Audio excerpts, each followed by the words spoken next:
माँ तुलसा नमो नमः। दोस्तों, मैं संगीता तिवारी धन परिवार चैनल में आपका हार्दिक स्वागत करती हूँ। दोस्तों, आज की वीडियो में मैं बात करने वाली हूँ तुलसी विवाह के बारे में। सनातन धर्म में तुलसी विवाह करने का बहुत बड़ा महत्व माना गया है। कार्तिक मास के देवउठनी एकादशी के दिन जब भगवान श्री हरि विष्णु योग निद्रा से जागृत अवस्था में आते हैं तो भगवान श्री हरि विष्णु और माँ तुलसी का विवाह संपन्न करने के बाद कोई भी मांगलिक कार्य शुरू किया जाता है। क्योंकि आषाढ़ मास के देवशयनी एकादशी से देवउठनी एकादशी तक कोई भी शुभ मांगलिक कार्य नहीं किया जाता। मतलब विवाह, मुंडन, जनेऊ कोई भी इस प्रकार का कार्य नहीं किया जाता। जब तुलसी माँ और श्री हरि विष्णु का विवाह कराया जाता है तब सभी मांगलिक कार्यों का प्रारंभ हो जाता है। इसीलिए तुलसी विवाह का बहुत बड़ा महत्व माना गया है। दोस्तों, आज के वीडियो में आप जानेंगे 2024 में तुलसी विवाह का शुभ मुहूर्त क्या होगा। अगर घर में शालिग्राम नहीं है तो तुलसी विवाह कैसे करें।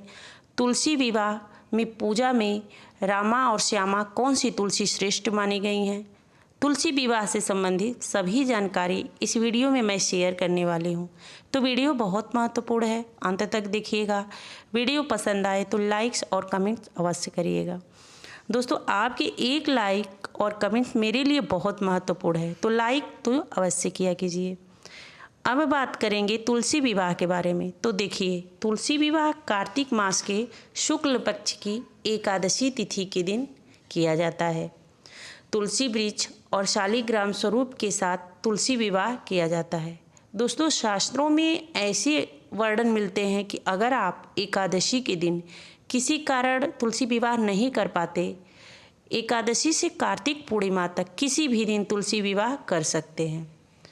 दोस्तों, सबसे पहले कार्तिक मास के शुक्ल पक्ष की एकादशी तिथि कब शुरू हो रही है और कब समाप्त हो रही है।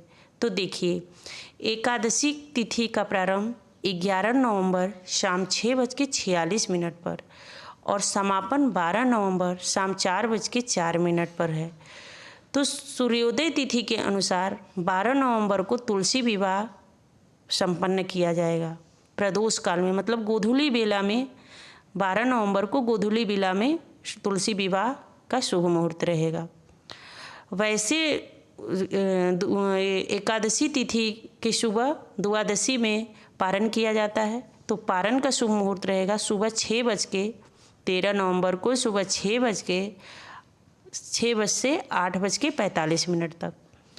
तो दोस्तों, इस दिन प्रदोष काल में, मतलब 12 नवंबर को प्रदोष काल में तुलसी विवाह सर्वश्रेष्ठ माना जाएगा करना।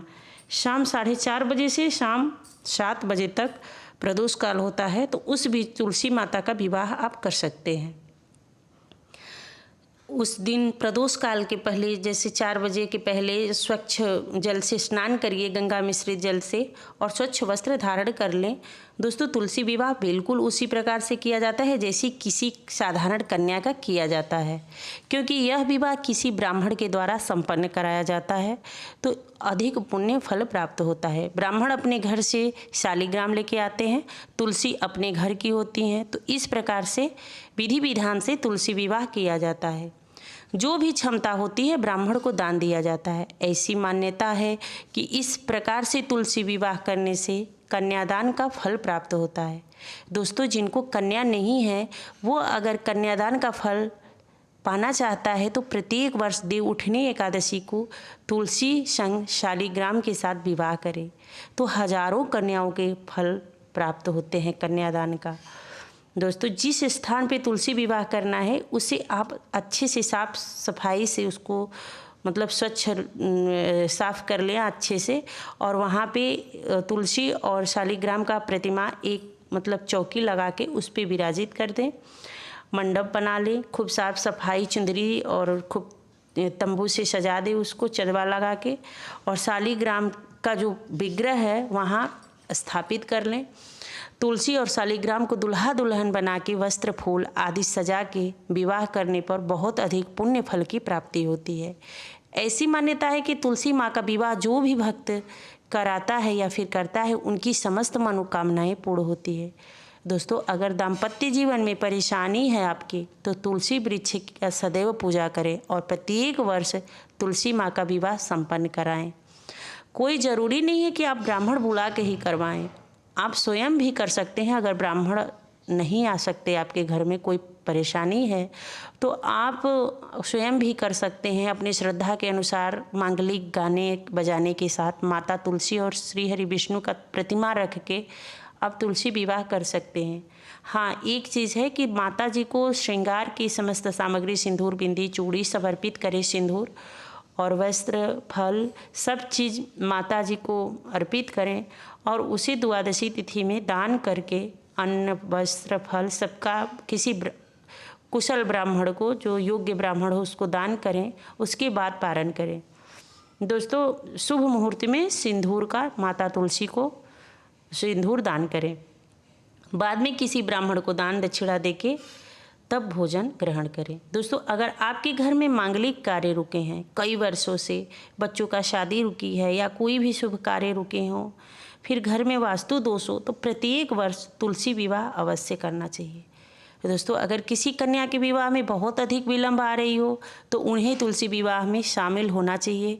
उत्तम वर की इच्छा से व्रत रख के तुलसी विवाह करना चाहिए। इससे निश्चय ही योग्य वर की प्राप्ति होती है, कहीं से संशय नहीं है।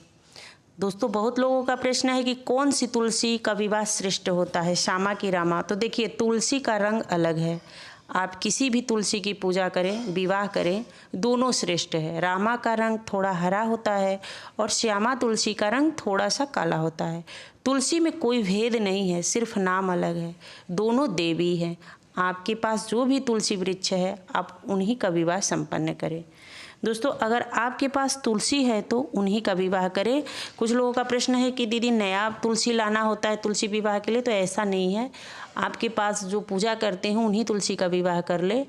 कोई ज़रूरी नहीं है कि आप नया लाएं। अगर नहीं है तो आप नया भी ला सकते हैं। इसका कोई मतलब प्रतिबंध नहीं है कि नया तुलसी से ही विवाह होगा। तो ऐसा भ्रम मन में मत रखिए। दोस्तों, तुलसी विवाह करने के बाद तुलसी का दान कर दें कि ना करें, कुछ लोग का ऐसा भी प्रश्न है। तो ऐसा आवश्यक नहीं है कि आप जिस तुलसी का विवाह कर रहे हैं उन्हीं को दान कर दें किसी को, तो ऐसा नहीं है।